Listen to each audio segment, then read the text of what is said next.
Hi viewers, welcome to my channel, The Crime Stories.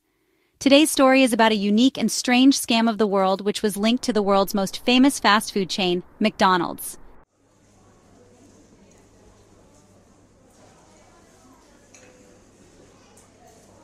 However, it was just a game used by McDonald's to increase its sales. But under the cover of this game, a police officer found a way through which he became successful in carrying out a big lottery scam. This entire scam was executed so well that by the time McDonald's and others found out about it, it was too late. The format in which this lottery game was started was initiated by a female activist in the year 1930. But by the year 1980, McDonald's started misusing it so that it could increase its sales by earning money from more and more people. But McDonald's had no idea that there was a person who would defeat them in this game and that would create history in the future. So who was the mastermind behind this entire fraud? How did he carry out this entire scam? And did the police ever reach him? This will shake you up.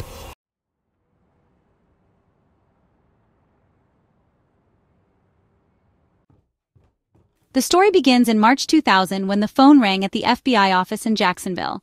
The person on this call tells the FBI agent that McDonald's Monopoly game is rigged and being manipulated. This was a scam in which a gang of criminals was manipulating this game and committing fraud for the last 10 years. Until now, they had looted more than $290,000 in this game.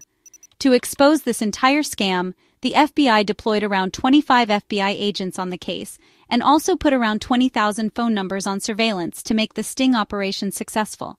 But when the case was revealed to them, they found out that mafia and owners of big clubs were also involved in it, and all these people were connected to one person whose name was Uncle Jerry. Uncle Jerry was the mastermind of this entire scam who was earning the most money from this entire scam. But the biggest question is, how was he carrying out such a big scam?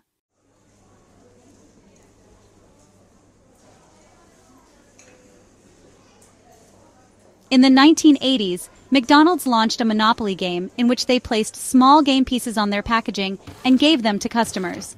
The biggest hand behind bringing this entire scam to the world was a man named Jeff Meshnan, who used to be a crime reporter. He published about this scam in his newspaper in the year 2018, and by then, it had been almost 17 years since all the criminals involved in the scam had been jailed. But since the story went viral, he also had the copyrights of the story, which he sold for $1 million.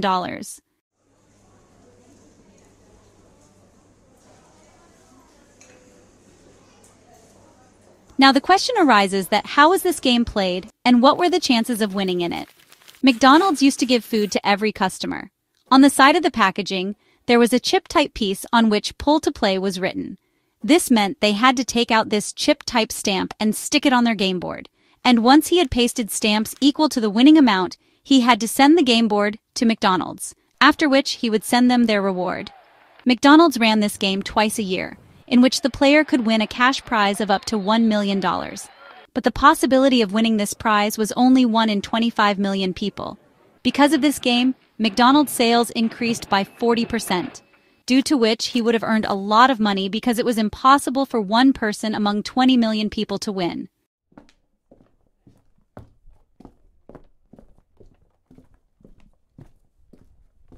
Now let's come to the call that came to the FBI agent in Jacksonville, in which a man tells the FBI agent that the 3 people who won a large amount in the McDonald's Monopoly game are all connected to each other, whereas all 3 of them have different surnames, because the format of this game was designed in such a way that the chances of winning were almost 0, and then 3 people who were connected to each other win.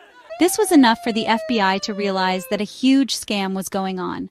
The caller also told the FBI that a man named Uncle Jerry is behind all this and he is the mastermind of this entire scam. But his real name was Jerome Jacobson, which the FBI later found out about.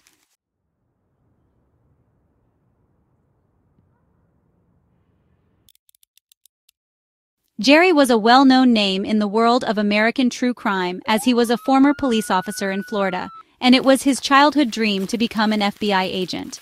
However, after completing his studies, he joined police training and became a policeman and started working in law enforcement. But his police career did not last long as his health started deteriorating due to various health problems.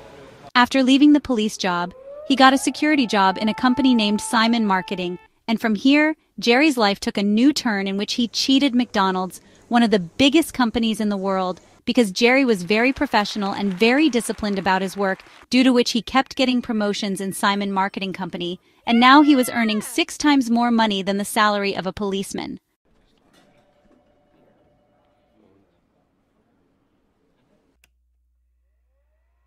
By the 90s, Jerry had become the head of security, and at that time McDonald's also outsourced all its marketing activities, due to which he hired Simon Marketing Agency. This was the time when McDonald's was launching its Monopoly game promotion, and Simon Marketing Agency was tasked with placing the chip stamps on McDonald's packaging and distributing it. The agency had given the responsibility of security for this entire promotion to Jerry, in which he had to supervise big computers and machines where these stamp tokens were printed. Jerry kept a close eye on the machines as well as the technicians who put the winning amount on the back of these stamp tokens, and he used to cut these token stamps with his own hands. Because Jerry had worked in the police before, that is why he followed the security rules very carefully, and that is why he would even check the shoes of every token-making technician to ensure that no one hides the stamp token of the winning amount inside his shoes.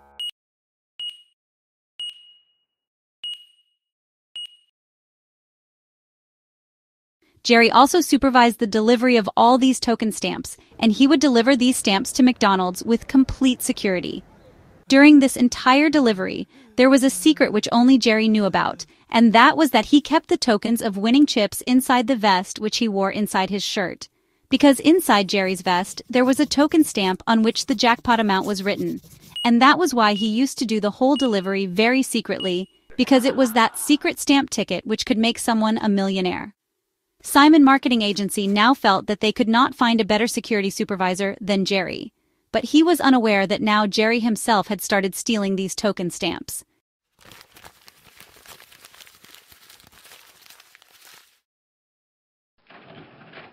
However, the first token that Jerry stole was of a very small amount because he wanted to help his brother Marvin, and the amount on this token was $25,000. And thus, Marvin became the first person who managed to win this Monopoly game. But in the wrong way. This was a crime in which no one was being harmed, because McDonald's was earning a lot of money through this game, and it was giving rewards to the winner from this earned money. Jerry used to plan this entire theft in a very systematic manner, in which if the computer selected the Canadian factory for the winning token stamp, Jerry would run the program again on that computer so that the computer would select a location in the United States. Because of Jerry's trick, the game has already come in favor of the Americans, and then he decides why not use it to his advantage.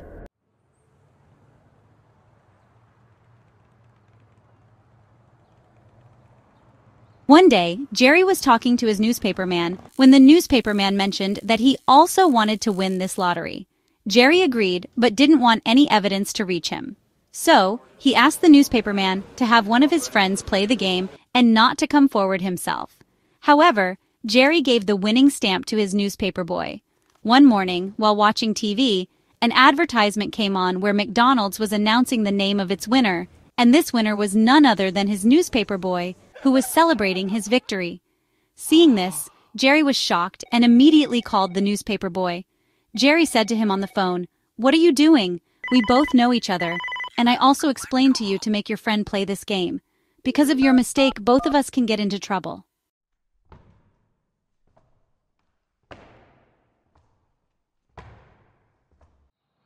After this mistake, Jerry decided that from now on he would help people win who he did not know. But up until now, whatever amount of chips he was stealing were all of small amounts. Then, one day, Jerry accidentally got a parcel in his hands. This was the parcel that was going to change Jerry's life forever. Inside this parcel were anti-tamper seals which were pasted on the envelope containing the winning stamp token.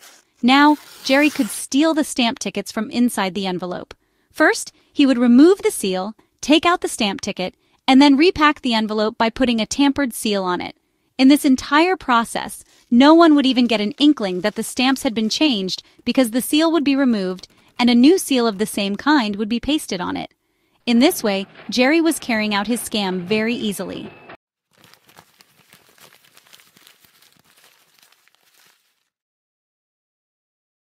Meanwhile, Simon Marketing hired an auditor to keep an eye on the operations within their company. Since it was a multi-million-dollar operation, they needed to be vigilant. This auditor was a woman who stayed with Jerry all the time and kept an eye on him. This was the reason why there were constant arguments and tension between the two of them. The auditor's job was also to save the company's money. That is why, whenever Jerry traveled in first class on the company's expense, she would ask him to travel in economy. Sometimes, after drinking alcohol, Jerry would threaten her, saying that he had been a police officer and that she should not come in his way.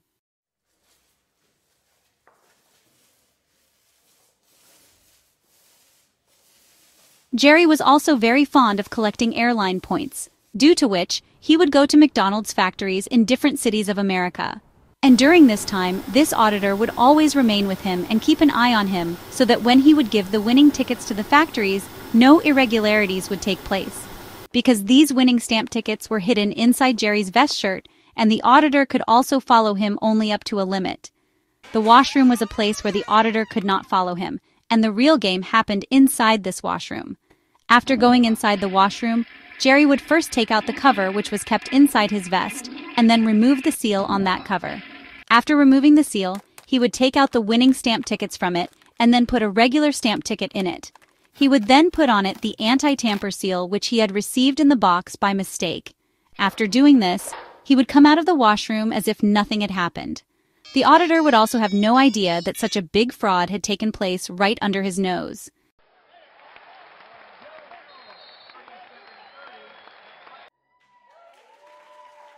Now call it Jerry's good luck or something else that if he had not received the tamper seals by mistake and this auditor was not a woman, then all this would not have been possible.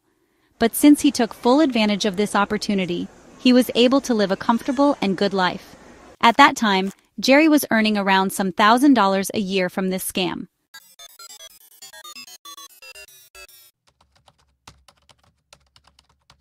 There was one more thing associated with Jerry, and that was that he believed in superstition, due to which, at that time, he started meeting fortune tellers so that he could know which mediums he could use to earn more money through scams and how he could earn money.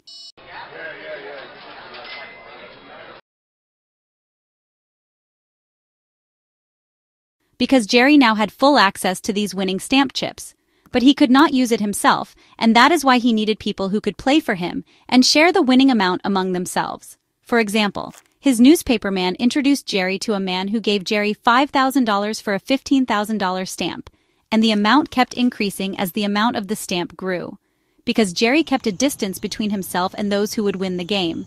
But at the same time, he was looking for someone who could take the scam to an industrial level. And during this time, one day, he meets a man at the airport whose name was Henry Colombo. Both of them were waiting for their respective flights in the waiting area of the airport, and a conversation began between them. Henry was a tall Italian-American who tells Jerry that he was a part of the Colombo crime family.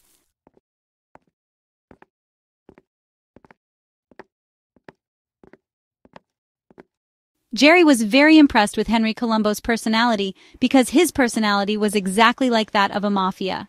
Henry also told Jerry that he was born in Sicily, Italy, after which they came to Brooklyn.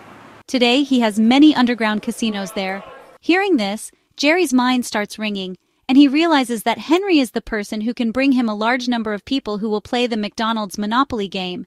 He plans to sell them the winning stamp tickets. Henry also owned a strip club in South Carolina, which he used to launder his black money. It was here that he had his meetings with big criminals.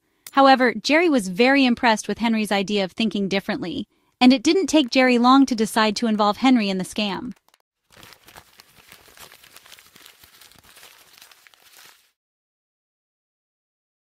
Jerry sits there and takes out a winning stamp ticket from his pocket, which has a Dodge Viper car on it. This clearly meant that the car could have been won through this winning stamp, and Henry was stunned to see this. Just a few days later, Henry takes part in this McDonald's Monopoly game, and he manages to win a Dodge Viper car. After this victory, Henry was now making different people play this game, and a large portion of the earnings from this was going to Jerry. This clearly meant that Jerry and Henry were making each other rich. During this time, Henry also helped his father-in-law win $500,000, and in this entire game, Henry and Jerry earned up to $100,000, which was their biggest earning to date.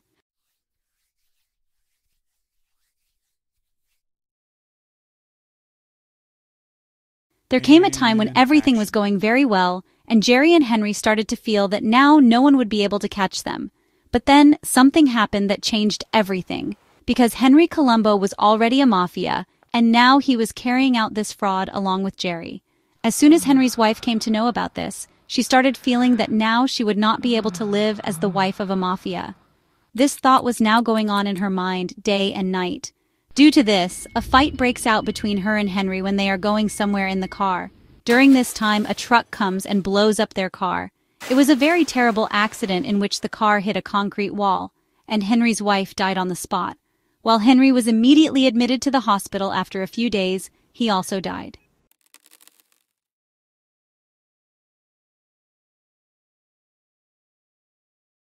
Jerry is now completely alone without Henry as he brings him people to play the McDonald's Monopoly game. And Jerry is also unaware that the FBI is watching him. The answer to who called the FBI was still not revealed because the FBI believed that they might have been called by someone who was jealous of the success of these winners. And because all these winners became rich overnight, many people became their enemies. Another theory was that the winner might have revealed all the details under the influence of alcohol, and someone might have heard it and called the FBI.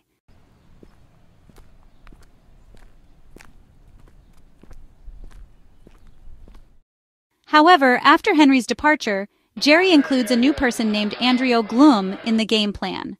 Glum was an escaped prisoner who was accused of smuggling several kilos of cocaine, and now, along with Jerry, he was selling winning stamp tickets to people who were involved with him in the drug smuggling business.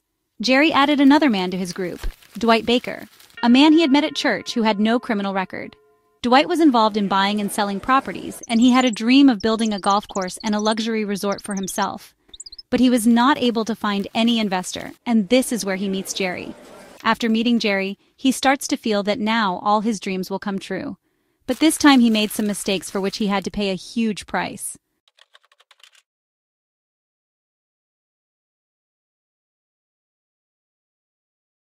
Anyway, let's go back to March 2000, when the FBI learned of Uncle Jerry's name on the call. But till this time, the FBI had no idea who this person could be. The FBI suspected that Jerry was an employee of McDonald's, and were confused as to whether the name was even real. Furthering its investigation, the FBI now contacts McDonald, in response to which McDonald tells the FBI the names of all the winners who had won the Monopoly game. The FBI now starts digging through the contact numbers and details of every winner to find out about Jerry, so that they can know with whom he was in contact at the time of victory. Because all these winners were different, they had no connection with each other, and they did not even know each other. But a common number appeared in his contact details, and it was none other than Jerry's number.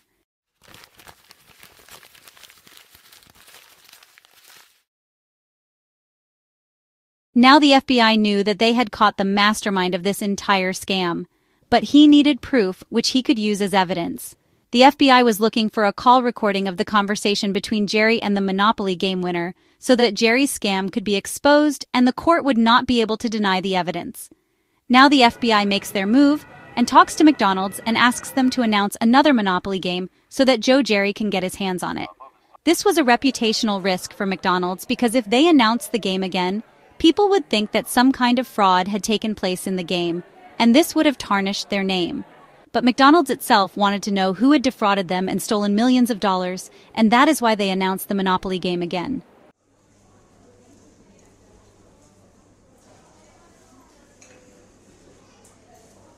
This time, while announcing the game, McDonald's has kept 2 big jackpot prizes in which 2 winners could win, and both of them would get $1 million each as prize.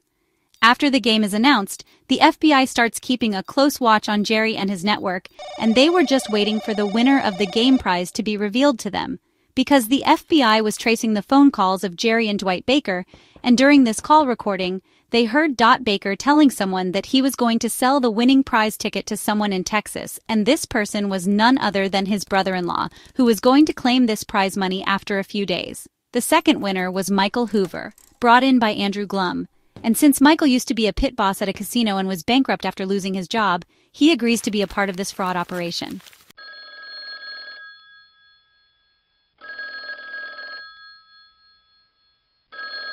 However, after winning the game, Michael calls McDonald's hotline and tells them that he has found a winning ticket worth $1 million. But he was unaware that the FBI was tracing this call and all his conversations were being recorded. After listening to the call recording, some FBI and McDonald's officers decide to go to Michael's house. As soon as the door of the house is knocked, Michael opens the door and sees two people standing in front of him holding a huge check on which the winning prize of $1 million was written, and along with that, there was a team standing there to make a video of his celebration. But he was unaware that all these were FBI officers who had come to arrest him.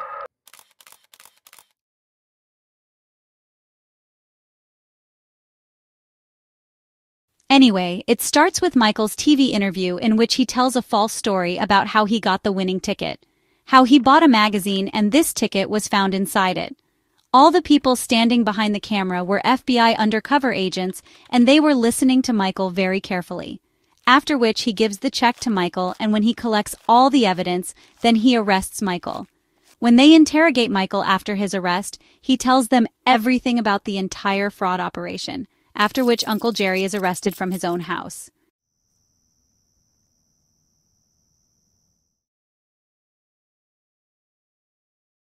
After the arrest, when the FBI investigated the whole matter, they were shocked because about 50 people were involved in this entire fraud operation and they had robbed McDonald's more than a dozen times. Jerry confessed his crime in the court and told that he had stolen more than 60 winning stamp tickets, hearing which everyone present in the court was stunned. The news of this scam spread like wildfire across America, and millions of people participated in this game. That is why all of them felt cheated, and this case became a national case.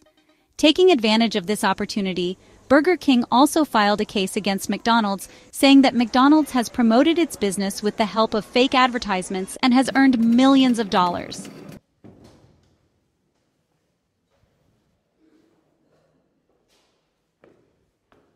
However, the trial of this case started in the court on September 10, 2001. But the next day, the biggest tragedy in the history of America happened, due to which the attention of the whole of America shifted elsewhere, and now America had to deal with many bigger problems than the McDonald's fraud case. The court held Uncle Jerry and all 50 people involved in the scam guilty, and imposed fines and sentenced them, in which Uncle Jerry had to pay the highest compensation. Although the court sentenced Jerry to only 3 years of punishment, it imposed a fine of millions of dollars on him, which was a huge amount. After this scam, Simon Marketing Company fired hundreds of its employees because they were very upset that they were cheated so badly, and now they decided to hire a completely new team.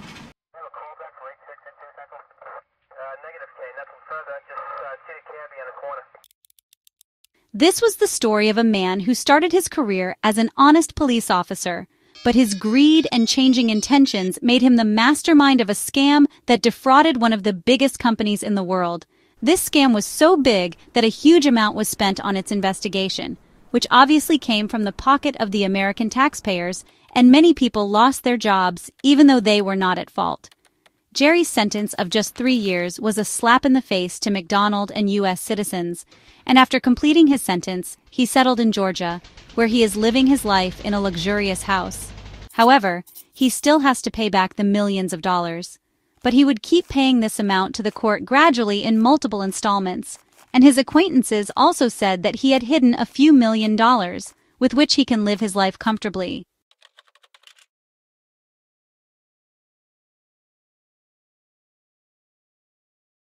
How did you like this story? Please do write in the comment section, like and subscribe to the channel. See you next video.